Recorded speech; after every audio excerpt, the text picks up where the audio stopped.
transforming musical linguistic objects. Elf machines.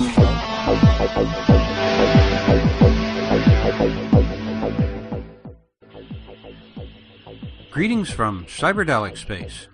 This is Lorenzo, and I'm your host here in the Psychedelic Salon. And today I've got something for you that I suspect that, I think you're going to find it quite fascinating, for one thing. It's a recording of the first part of the morning session of the recent workshop that Bruce Damer and I led at the Esalen Institute near Big Sur, California. As you'll recall, the workshop was titled Terence McKenna, Beyond 2012, and Bruce did all the heavy lifting on the Terence part, while I helped to foster a conversation with the participants about what some of Terence's ideas might mean as we move beyond this insistent 2012 meme. But before I begin, I first want to thank the staff at Esalen, all of whom helped to make it a wonderful weekend, and in particular to those of the staff who were able to join us for the workshop. It really made us all feel as if we too belonged to that very special place. Now, after we assembled in the big yurt on Friday evening, we basically went around the room and everyone said a few things about who they were and why they were at this event. And while that evening conversation was, for me at least, one of the highlights of the weekend, for many reasons it will have to remain private to those of us who were there. It was a very special time and one which I won't forget. Then on Saturday morning, we reassembled around 9:30, and even though many of in our group had stayed up quite late at the baths that night before, everyone made it on time to the start of the session that you're about to hear. And we began with what Bruce Damer called his deep dive into the mind of Terence McKenna, and that's what I'm going to play for you in just a moment. But before I do, I want to prepare you for something that, for quite a few of our fellow saloners, may be somewhat startling news. As you'll hear, Bruce begins with his Ode to Terence, in which you'll hear a number of interesting but somewhat obscure references to aspects of the man McKenna that you may never have considered before. And it has to do with Terence's use of psychedelics, mushrooms in particular. Now, this is actually something that has been known for a long time, but not widely known. In fact, when I first learned this news some time ago, I had to really take a long, hard look at what I was doing by continuing to play the talks by the Bard McKenna here in the salon. But for reasons that I'll come back to after we listen to Bruce's deep dive, I think that my decision to continue promoting the works of Terence McKenna was the correct one. But that's something that you're going to have to decide on your own. So now let's take a deep dive into the mind of Terence McKenna. And while we didn't actually begin the morning with a soundbite from Terence, I'm going to play one right now to sort of set the mood, because it happens to be a very brief recording of Terence's opening remarks at the beginning of another weekend workshop at Esalen. Everyone's fond of saying that coastlines and forest distributions and all this stuff are fractal. Well, doesn't this imply that there is then a global fractal? There is a fractal dimension which, when you feed it into your computer and wrap the data around a sphere, the continents and oceans of Earth should appear. And in principle, again to the absurd level, you should be able to then telescope in on that portion of this data that is wrapped around the sphere that corresponds to Northern California, and on your computer screen should appear Esalen hung on the cliffs of Big Sur, with us sitting in a room inside discussing the matter. So welcome. This is a very important session for this workshop. I kind of titled this The Deep Dive into Terence McKenna. And what we're trying to do here, because both Lorenzo and I actually have this sense that Terence, when he left, he went somewhere, he went to a kind of a bardo, and he hasn't been released. And this is an attempt to release Terence McKenna from that bardo. And to provoke a lot of thought and discussion. And so you'll see what you think, see what you feel about this. So what I'm going to do is read a new newly revamped, with a new hood ornament, Ode to Terence, which I read the first version of in Sierra Madre. And this Ode to Terence was my attempt in sort of poetry to summarize his life, and partly in his language. And it's sort of a veiled reference to a number of things that we had researched, that we had found out that really are important for you to understand who Terence McKenna really was and the struggles he was going through. And then, if I have time, I might read a section of a letter from Terence. I have a very small collection of papers that were not part of the fire that burned his archive, and I might read that from Dennis McKenna's upcoming book. And the book is called Brothers of the Screaming Abyss. It's a wonderful project. It was funded by Kickstarter last year, and he's looking for copy editors, by the way, and anyone who can volunteer to help him build a DVD and a website. So anyone in this room. So BSA excerpts that's what that is. And in the middle of all this, if I don't forget, as a sort of an appreciation and part of the deep dive, we're going to listen to some excerpts from Terence. There will be excerpts from him describing his youth and his childhood, because to understand a man, you must understand what they went through when they were 6 years old, 8 years old, 10 years old. That really is where it's set. And then a little bit of what was unraveling for him in the 90s. Then some love soliloquies from Terence to us, where we really love you, Terence. Why do we love you? Why will we continue to love you? Just listen to these. So that was a lot of ado, so I can't say without further ado. Let me take one. You'll notice in a lot of Terence's talks, he takes the Terence gulp. People have complained about it on the podcast. So this is an ode in 5 parts and 5 chapters. First chapter, where did you come from, Terence? You youthful seeker of the weird, of course. From circus freak show Fuzzy Charlie to Eros on the tightrope, strutting just out of reach of death in the Big Top. The Big Top came to Paonia, by the way. Amazing stories filled your fuzzy head. The best sci-fi the 50s had to offer invaded your mind with mind machines of alien cities flying overhead on 10-mile diameter Hoover vacuum cleaner covers. As a goggle-eyed nerd kid, you learned the extraordinary discipline of sitting quietly until you could see pictures moving on the back of your eyelids. Seeker of the brilliant opalescent nature of your Colorado home, you hunted agates, jade, and assorted minerals until one spring you spotted a butterfly, the most astonishing thing you had yet seen. Out in the bay, the psychotropic butterfly flew you to a land of beheld iridescent machines. The butterfly then vectored you to the tropics on globe-girdling adventures seeking another place never of this world. Hauling 200 pounds of books to the Seychelles Islands for a peaceable read. Who else would even remotely consider such a thing? Running scared with your hash through the markets of Bombay, you skirted the dominator's immuno-attackers. Finally, parked to the left of the Andes, the Amazon green enfolded your fellowship. You sought black gold, but the elfin shroom bodies of your assigned teacher found you first. Impregnated thus with the adjacent possible, you conjured a cosmology, an anthropology, an eschatology, a numerology, and a technology that saner people wouldn't dare place their life's poker chips on. 2 brothers penned an invisible landscape. 2 O's cultivated a book on growing the teachers so that they could ensporulate the West.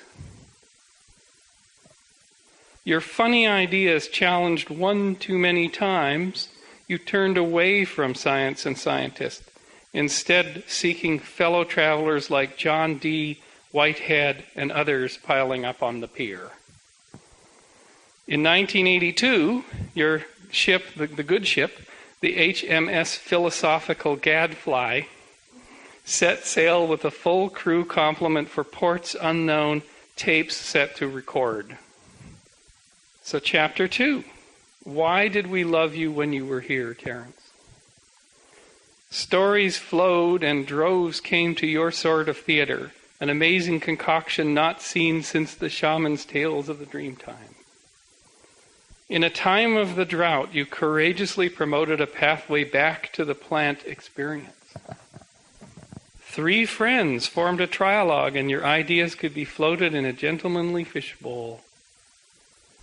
Your voice soothed us, your wordage mesmerized us, your laugh opened us, so that when your flashlight shone on your take on the overmind, we believed. Your silvery Joycean delivery delivered us whole into the vivid weirdness of your extraordinary mind. Who's to know what you really saw on these trips? What was truly seen in slack-jawed, naked astonishment, and what was later polished shinola for the gods and the goods of Blarney? Who's to say your mind was not a unique Copernican instrument, piloting novel, invisible landscapes at the cosmic edge? Omega, Esalen, and other one-worded places beckoned as the gadfly grew into the guru, no matter your abhorrence of the latter. Chapter 3. How did you fare, Terence? In the 1980s, dark thunderheads announced their throaty arrival, yet your course stayed ever truer, to your sense anyway. By 1990, business got scary, your marriage dissolved, and your teacher gave you a frightful licking one night. Terence the teacher, enough of the dancing mice. Show me what you are for yourself.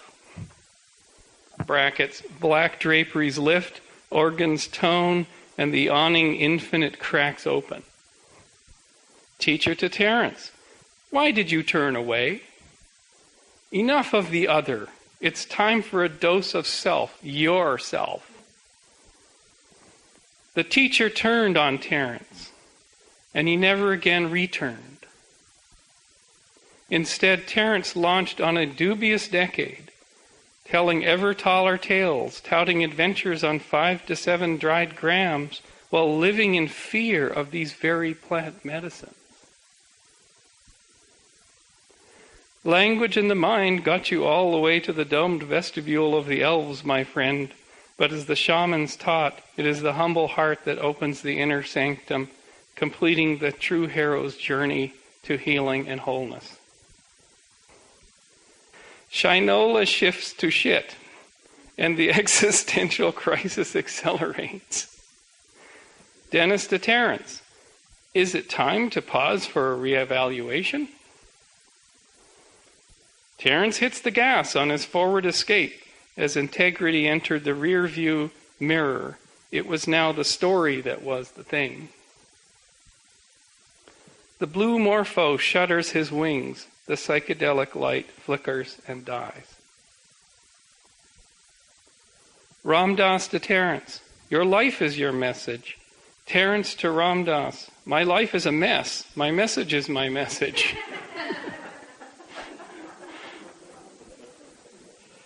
Nominated as the altered statesman, anointed by the good Dr. Leary, and books flying off the presses, your trajectory arced high.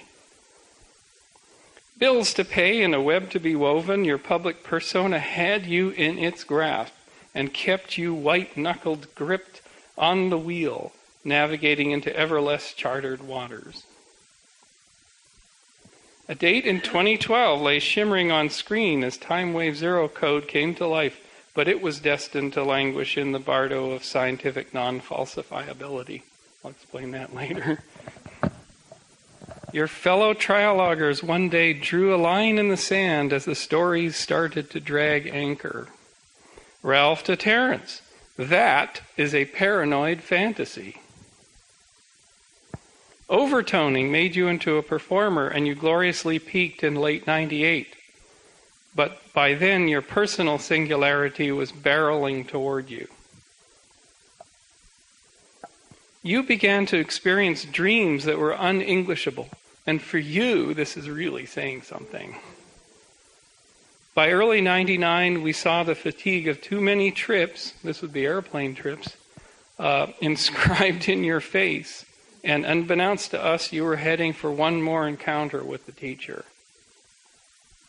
On the eve of your concrescence, I was honored to guide you as Avatar Zone Ghost to take a dip into the language-built virtual worlds of cyberspace, your last taste of tech novelty. Chapter 4. Where did you go, Terence? The teacher announced its return one cruel day in May. The doctor's ironic observation on the shroom shape of your tumor kicked off your descent into the ultimate experience of novelty. Y2K and your surgeries came and went without a hitch, so the end of the world fell from favor, but you still had your date with the forward escape. On April 3rd, your final boundary dissolution was at hand and almost too late. Mind disintegrating, your heart forced its way open, gifting you the ultimate wisdom of the teaching plants, and of this and any world, it's all about love. So, Terence, teller of Irish tales, we love you. We are still here. It's 2012, and in some sense, your year. And yes, we kept breathing. But where did you go? Did you end up so stuck in the muck, the transcendental object could not even pull you out?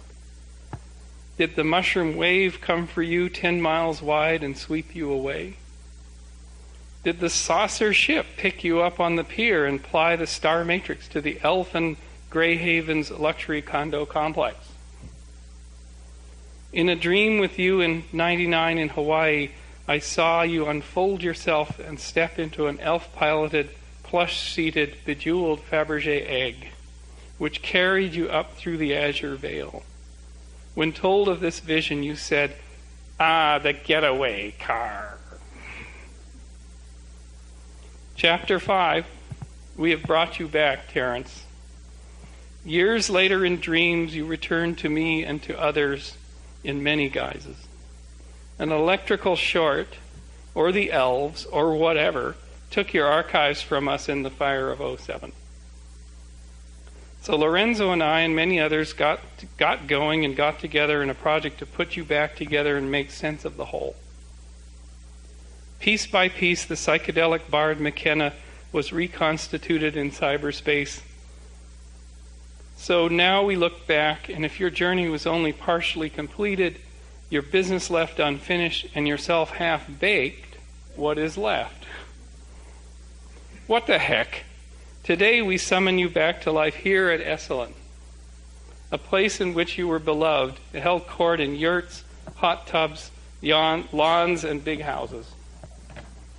Before you departed, we were planning a workshop together in this very place so I could return and do them myself, so you said.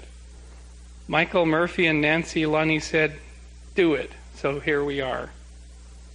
Then what if you is left, Terence? What if your raps, your recipes, your theories, your life lessons, your missteps, what is there left that goes beyond 2012? So Terence, that is what this is all about, so help us out. Don't be afraid, we are your faithful, and we now know the true rap.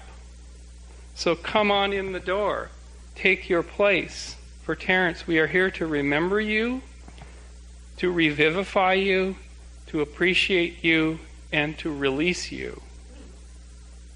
The spell is now broken, Terence. So if the truth can be told as to be understood, it will be believed.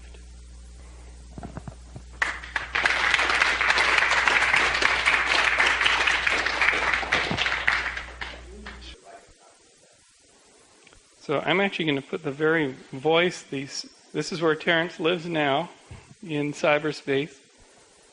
So I'm going to put him here, and what we're going to do is hear about, these first 4 recordings are his childhood in Paonia and up to his first trip. And I don't know if you've ever heard this. So this was recorded at the Ojai Foundation back in the early 90s under the teaching tree, if any of you were there at that time. But this will kind of give you an idea of that this man, he had an absolutely unique mind. And the unique mind was from birth, from his Irish heritage, from his neocortex structure, something like that. But he also trained for this job. He really trained from a very early childhood. And if you listen to this, you'll see how it went together. So are we ready? Good?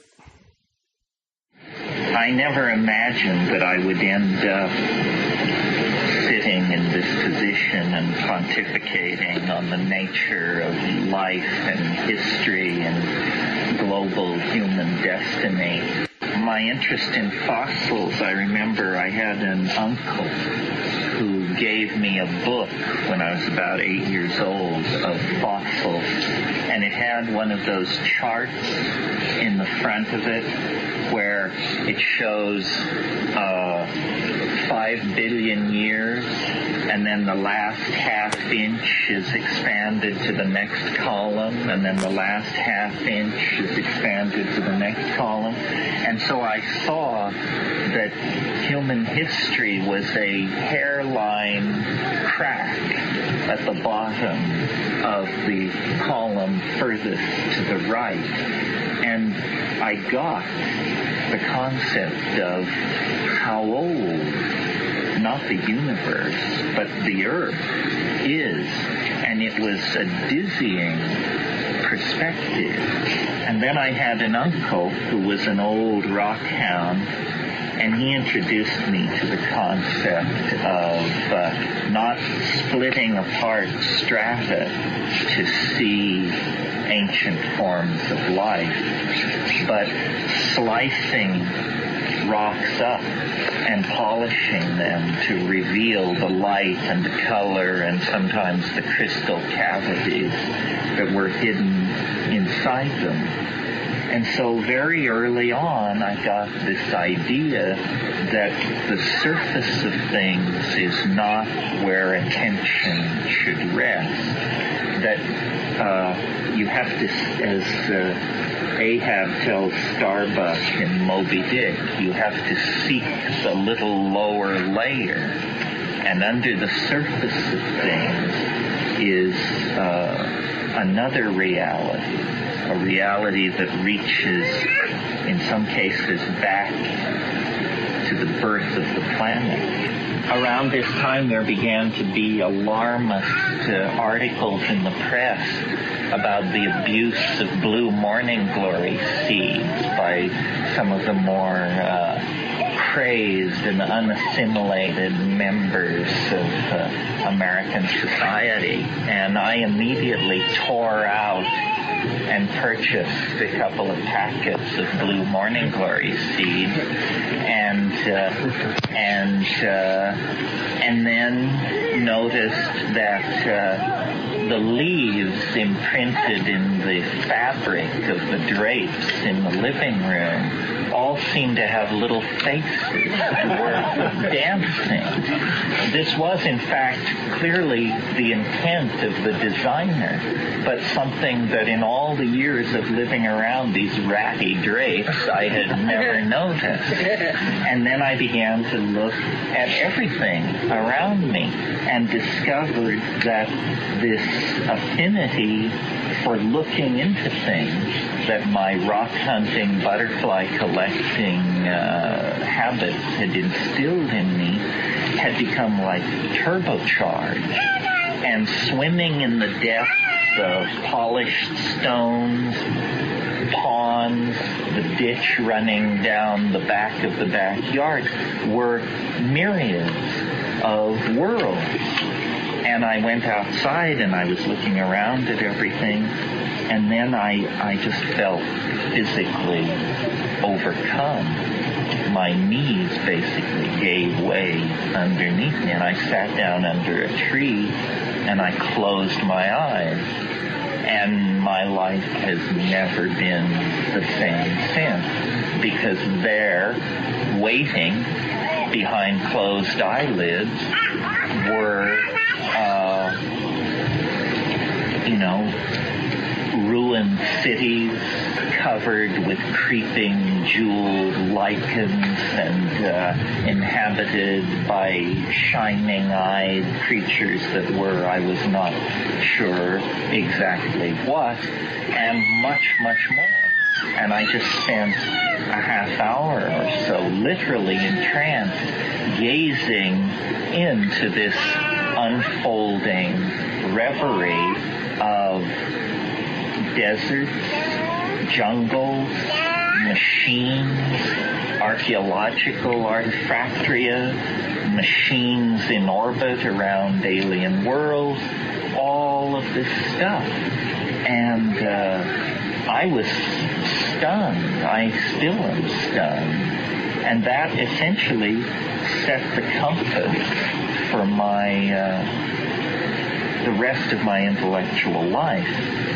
I didn't understand really what had happened. In other words, I didn't clearly get it that this was a trip and that it was induced by the psychedelic. I understood something of that, but I thought also it must be unique. It must be my mood, my expectation. Or surely this cannot happen on demand through the simple act of eating morning glory seeds being sold at 35 cents a pack down at the hardware store. And so then I began to ask questions, and I quickly discovered it was a mistake.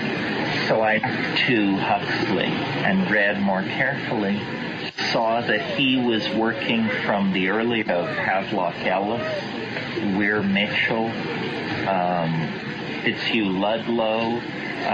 It turned out that this whole tradition, albeit an underground tradition in Western intellectual or aesthetic sense, based around the perturbation of consciousness with substances. So this is his formative experience. This is age 14, 15, before he moved out to Berkeley. And this is in Paonia, where you could buy Blue Morning Glory seeds for 35 cents a pack at the hardware store. But you can see in here his whole cosmology, his whole worldview, his structure of his life just came to him, including the fact that he had been reading Huxley and he'd been starting to read.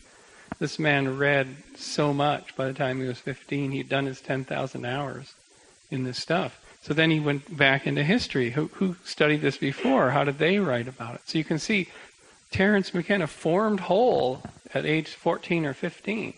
This is why in his late 20s, when he comes out and does that first conference, when you hear his earliest talks, I think Lorenzo would agree with this, it's the full Terence. There is no maturing Terence or immature Terence. It is there.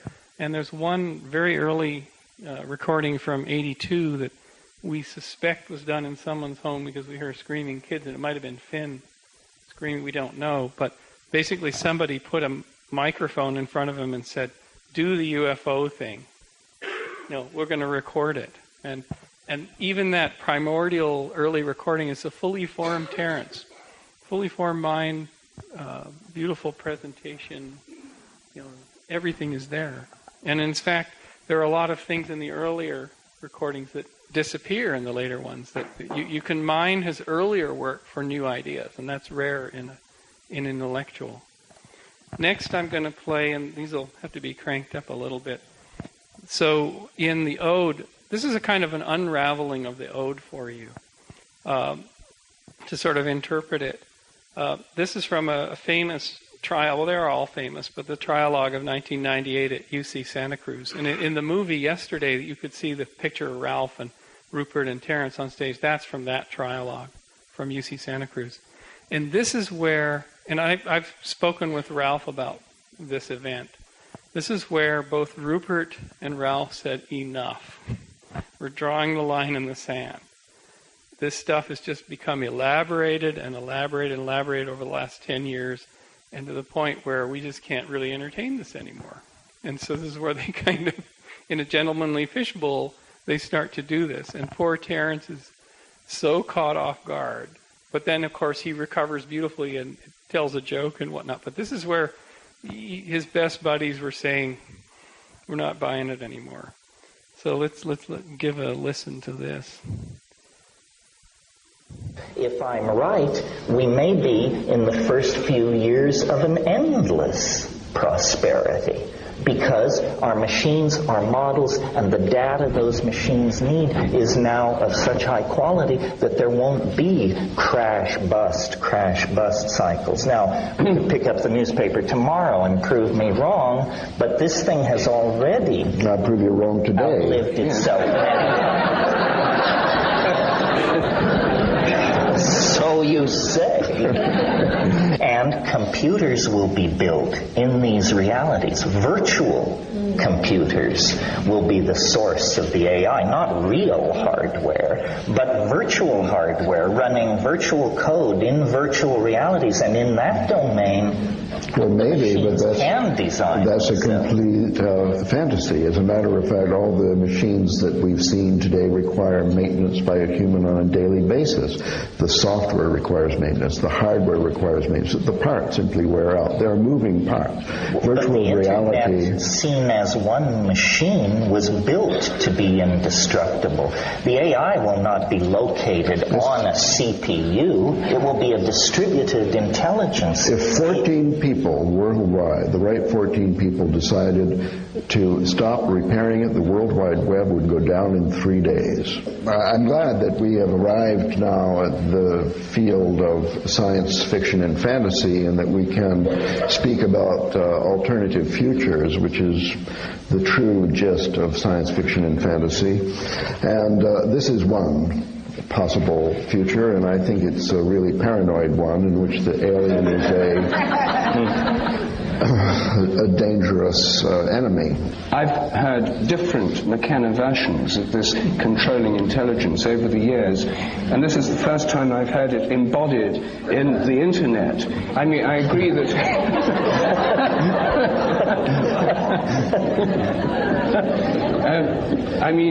it took different forms. And last time we talked, I think it was a hypothetical time machine that would invade from the future and cause a collapse of normal human cognitive boundaries, where the machine elves, the DMT experience, etc., would take over in a meltdown of human consciousness in 2012.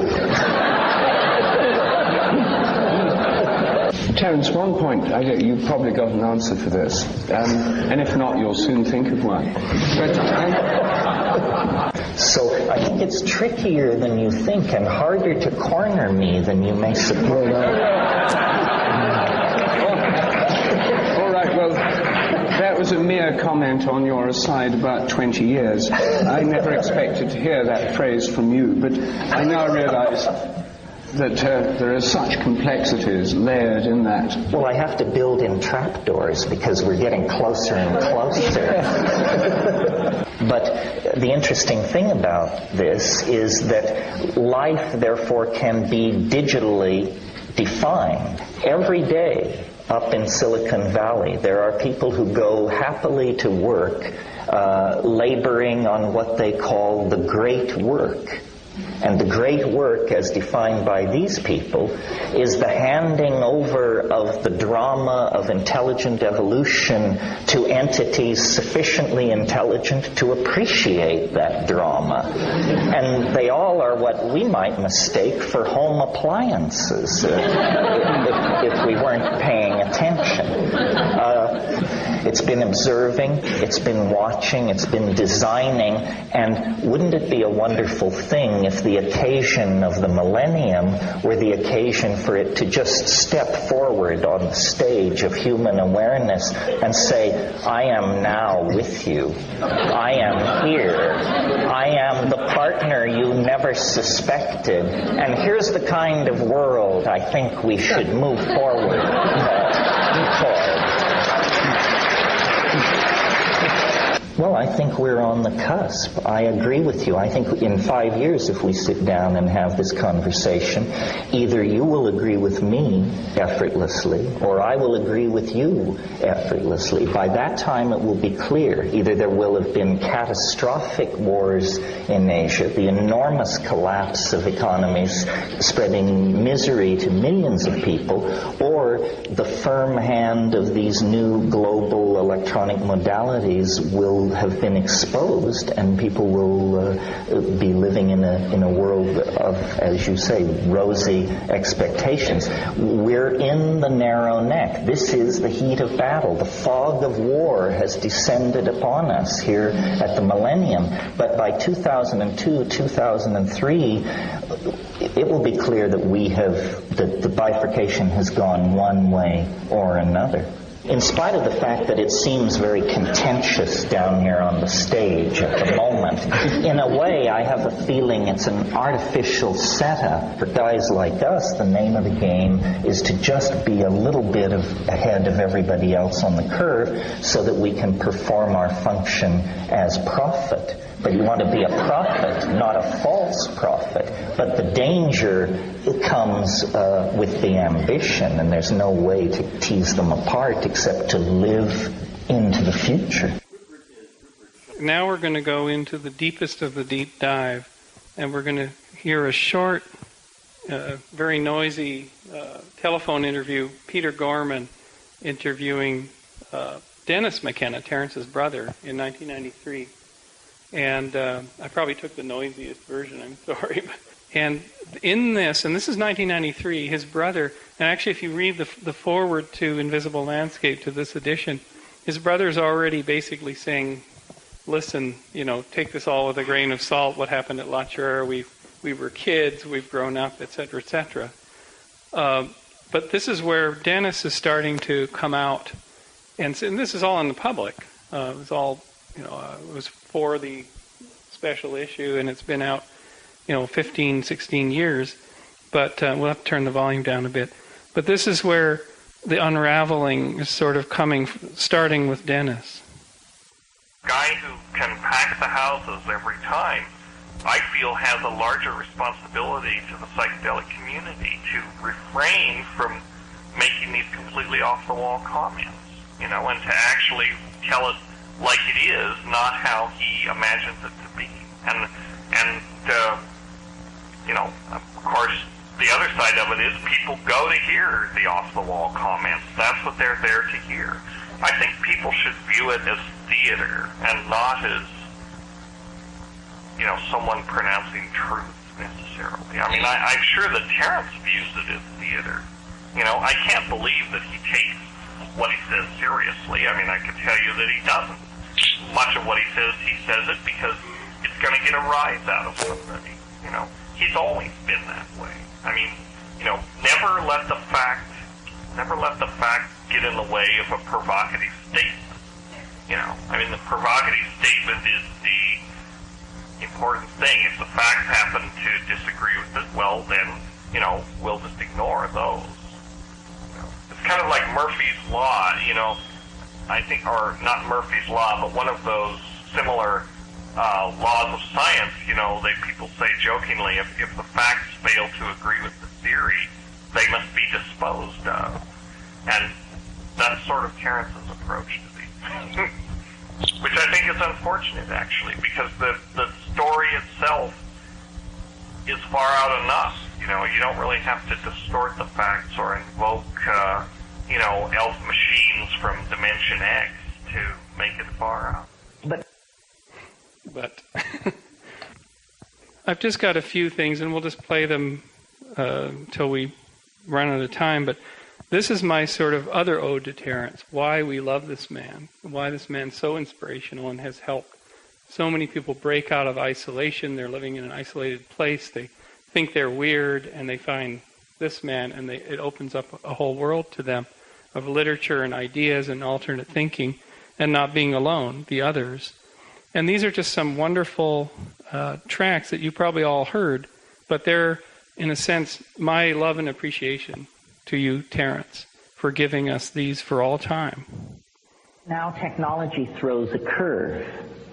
And the curve is that we live so long that we figure out what a scam this is. We figure out that what you're supposed to work for isn't worth having. We figure out that our politicians are buffoons.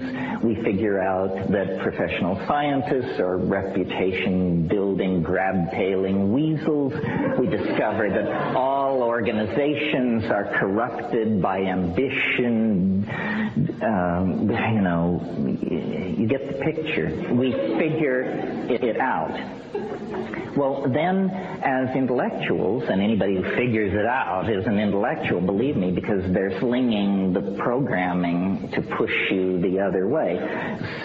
So then intellectuals, defined as people who figure it out, discover that you are alienated. That's what figuring it out means. It means you understand that the BMW, the Harvard degree, this whatever it is, that this is all baloney and manipulated and hyped, and that mostly you have a bunch of clueless people who are figuring out which fork they should use. But this position is presented as alienation and therefore somehow tinged with the potential for pathology. It's a bad thing to be alienated. Now let's speak for a moment, in order to fulfill the promise read in the introduction, about psychedelics and what are they doing in this fine situation. Well, what they're doing is forcing this maturation process by dissolving boundaries, which is what they do. There is a mind, and you can perturb it. I mean, think about, I don't think you could discover consciousness if you didn't perturb it, because as Marshall McLuhan said, whoever discovered water, it certainly wasn't a fish. Well, we are fish swimming in consciousness, and yet we know it's there. Well, the reason we know it's there is because if you perturb it, then you see it. And you perturb it by perturbing the engine which generates it, which is the mind-brain system resting behind your eyebrows. This question, is there cause for optimism? The answer is it depends on where you placed your bets. If you placed your bets on male-dominated institutions based on consumer fetishism, propaganda, classism, and materialism, then God help you, you should call your broker. If, on the other hand, you've recognized that a lifeboat strategy is involved here, that what is really important is empowering personal experience, backing off from consumer object fetishism, freeing the mind, empowering the imagination, then in that case, I think you can feel pretty good about what is going on. What understanding and imagination in the light of nature argues for is the presence and reemergence of the awareness of spirit in the world. This is what the so-called and long-heralded paradigm shift is all about. There is a barrier, a place in the process of going to sleep that is like a mercurial edge. It's a river. It's a zone of hypnagogia. You often pass through it post-orgasm. It's a place of drifting amoeboid colored after-image lights, and then true hallucination, images, strange, transcendental or transpersonal images. To contact the cosmic giggle, to have the flow of casuistry begin to give off synchronistic ripples, white caps in the billows of the coincidental ether, if you will. I have always had a relationship to nature which I pretty much took for granted, but perhaps it was more intense and somewhat unique than most people's. I grew up in a small town in Colorado. I was very early into being a rock hound and then a butterfly collector. I had no interest in stamps or baseball cards or anything like that. It was always natural objects. And the attraction of tropical butterflies was the exuberant expanse of color, the affirmation of the patterned richness of the universe that was seen to be thrown out like a spark by these things. And eventually I pursued it quite far and was for some time a professional butterfly collector in tropical Indonesia in a pre-Buddhist incarnation. And this search for iridescence thrown off by nature, seen first in the glint of metallic ore crystals, and then in the colorful expanse of butterflies, and then in tropical fish, reached a kind of apotheosis with the discovery of the psychedelic plant hallucinogens, where suddenly the color, the flash, the iridescence was not 2 or 3 dimensional, but it was multidimensional. It was inside one, outside one. It was like the ultimate tropical aquarium, the ultimate butterfly cabinet, the ultimate mineral show. And if we have any time, there are 4 pieces from the last interview by Eric Davis, a person of great wisdom that I've come to respect a lot, Alicia Danforth, many of you know, who worked with Charlie Grove as well, actually after Mary C. She was Mary C. recruited for Charlie. She says, look, the time of the guru, whether it be psychedelic or consciousness or whatnot, mostly white male, sitting on a stage prognosticating is over.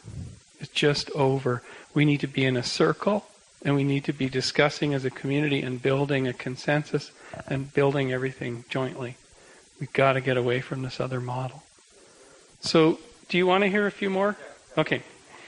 Okay, so these are from Eric. Eric Davis went to visit Terence in November, early December 1999, and he was on heavy medications. He had the operation. He had had the gamma knife procedure, and he's just as lucid as ever. He's a little slowed down, but it's amazing. His head was shaved, and he was thin, and he had to lift his legs to get upstairs. It was really it's heartfully sad to see him unable to get up the steps. But these are just 4 pieces from there I thought it's really his last word.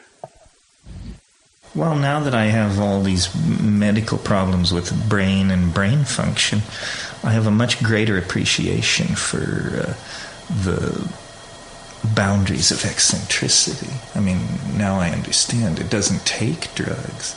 There are a lot of people running around who are crazy as shithouse owls and are achieving it on the natch.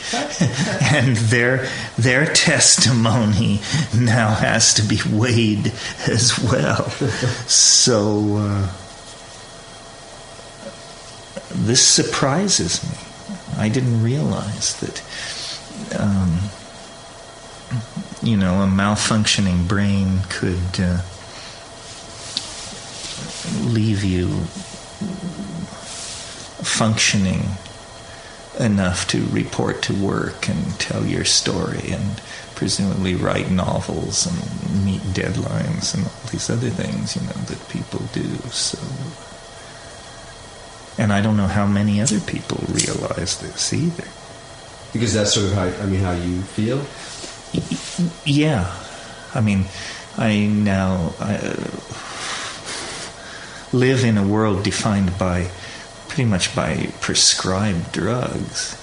And my doctors are telling me I have to take this stuff to stay alive, basically.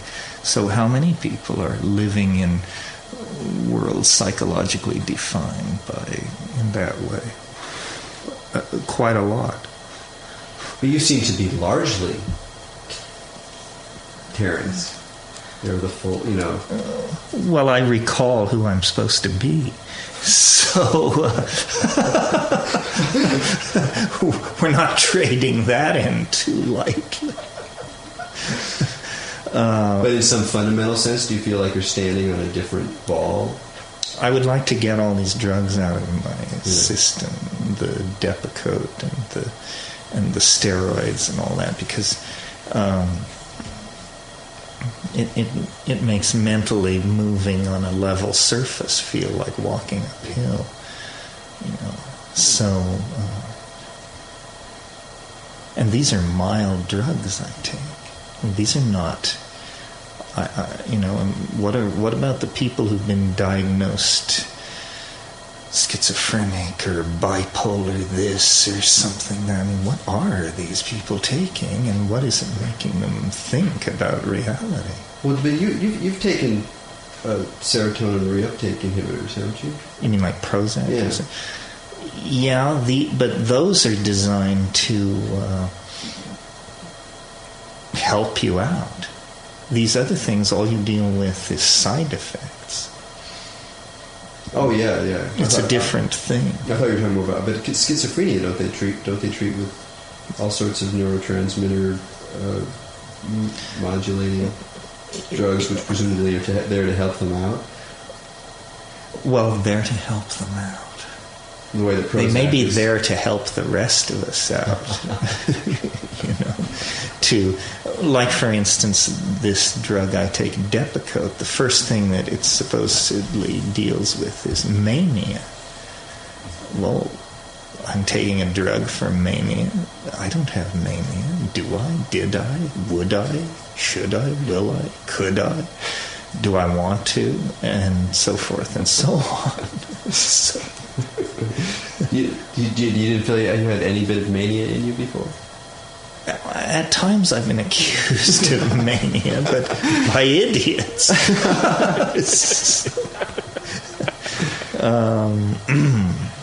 And I guess because of the war on drugs, somewhat concealed in all that, is the willingness of the establishment to allow experimentation with drugs, the effect of which on tens of thousands or hundreds of thousands of people would have social consequences that were maybe unintended or unmanaged.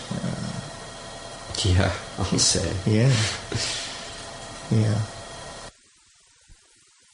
What about the communications that come in from either the extraterrestrial, quote unquote, or seeming, or the technological world? Well, obviously it requires discrimination to figure out. You can't believe everything you hear. The demons are of many kinds. Some are made of ions, some of mind. The ones of DMT you'll find stutter often and are blind. Just because something can talk doesn't mean it isn't selling you something you may not want to have. Right. Now that time in that phrase, you said the ones on DMT can be, but I've also heard you say ketamine there. The ones on ketamine. Have I said that about ketamine? Yeah. Oh, we need to control me a little more tightly, I think. If you look at, what we're building with VR, what's just around the corner with these kind of three-dimensional interactive spaces and avatars, and imagine a culture that's more and more based on that kind of interaction. And, obviously there's a kind of superficial shamanic or imaginative dimension to that. But at the same time, it's clear that at least initially, and certainly in many of its guises, it will be driven by the same kind of chintziness, the same sort of crass, tinkly junk that really drives it. How do do you think it's just going to naturally evolve such that a kind of deeper shamanic world, or at least shamanic analog, will emerge in virtual reality, or does it actually require some real creative work to seed it? It requires creative work. It requires that the people who build these realities understand how subtle what they're up against is, and not abandon a commitment to realism. You know, the trick to making the shamanic world, virtual world, compelling is to fairly and truly convey it. So you can't cut corners, you can't fake it. So animation and the rules of Vermal and all this stuff have to be faithfully executed so that this stuff really does blow people's minds, so that people see, well, the human imagination is large enough to accommodate the human soul. It doesn't leave you feeling like you're wearing too tight a pair of shoes. And that's the dangers. It just becomes kind of a too formulaic, too easy. Not that the software couldn't use some improvement, but I don't want it to become so easy to produce these virtual realities that there's no attention to detail or no sense of accomplishment in doing it. Last one. How has a lifetime of psychedelic use, an adult lifetime, teenage,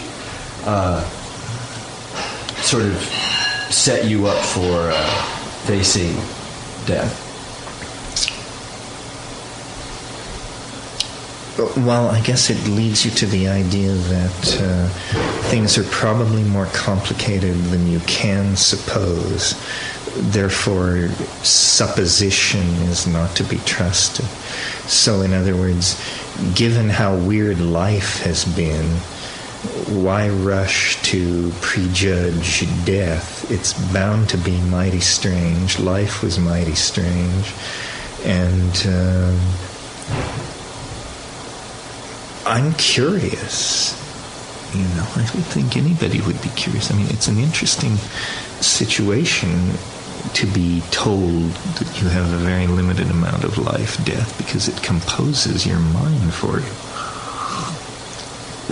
wonderfully. And you start paying attention, asking the questions, and I have no insight into what it will be, but I suspect it isn't what anybody thinks it is.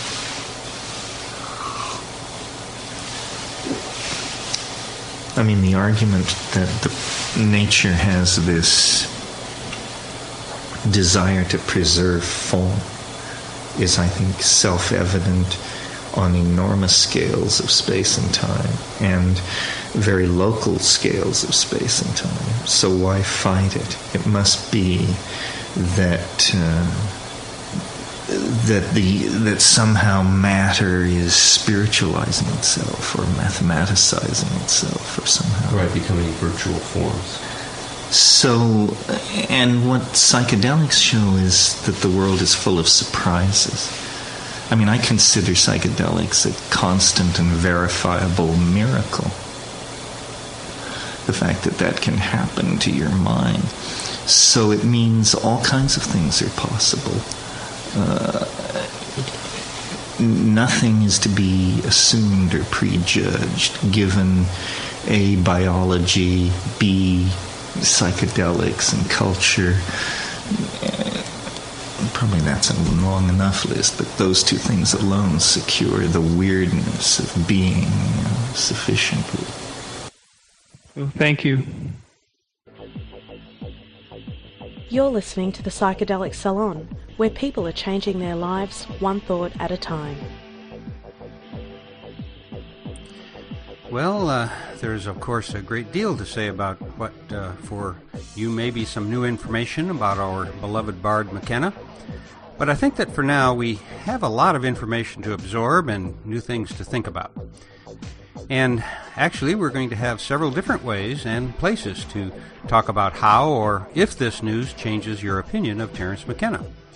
And next, I think we mainly all felt a deep sadness for the difficult path that dear Terence was on for the last decade or so of his life, and in no small measure because of the pressure we all put on him to entertain us with his wonderful stories. But before I say much more, I would first like to hear what you think about all of this, and there are a couple ways you can do so. Of course, I'd like to see a long discussion thread in the comments section of the program notes for today's podcast, and as you know, you can get to them via psychedelicsalon.us. Also, our friends at Reality Sandwich will be doing a short piece on this story, and their site will also be a good place for discussion. Also, if you want to start a thread on my Facebook page under the announcement of this podcast, well, that would be another place where we can begin to share this information and see how we all feel about it. Now, I do have some more news for you as well. On Sunday morning of our workshop, one of the Esalen staff members who had been attending our gathering gave me a real treasure. From the time Terence McKenna first came to Esalen, up through his final appearance there, another one of the Esalen residents, Paul Herbert, recorded every one of Terence's talks and workshop there. Before Paul died, he gifted those tapes to Bill Herr, who was in our workshop, and Bill has loaned those tapes to me, over 160 of them, and I've begun the process of digitizing them before returning them to Bill. And did I mention that Bill has also given me permission to play them all here in the salon? Now, there's a lot more to say about this, but the headline for now is that I've decided to podcast each of them in the date order in which they were given. And I'll try to keep interspersing a few non-McKenna talks every once in a while. But for the next year or so, I'm afraid that those fellow saloners who already think that I played too many of Terence's lectures, well, I'm sorry, but besides the fact that I want to listen to them all in order now myself, I also feel a strange sense of responsibility to create as complete an audio archive as possible to honor not just Terence McKenna, but also the late Paul Herbert as well. And you'll be hearing more about Paul as I begin playing the tapes from his collection. So, to the young man who recently wrote to say that the salon already had enough McKenna, Leary, and the Occupy movement, well, it looks like you may have to find another podcast to keep you company because, for some strange reason, I now feel a sort of an obligation or a duty to podcast a more organized and definitive look into the mind of the gifted, mesmerizing, and very human being who is called Terence McKenna. And for now, this is Lorenzo signing off from Cyberdelic Space. Be well, my friends.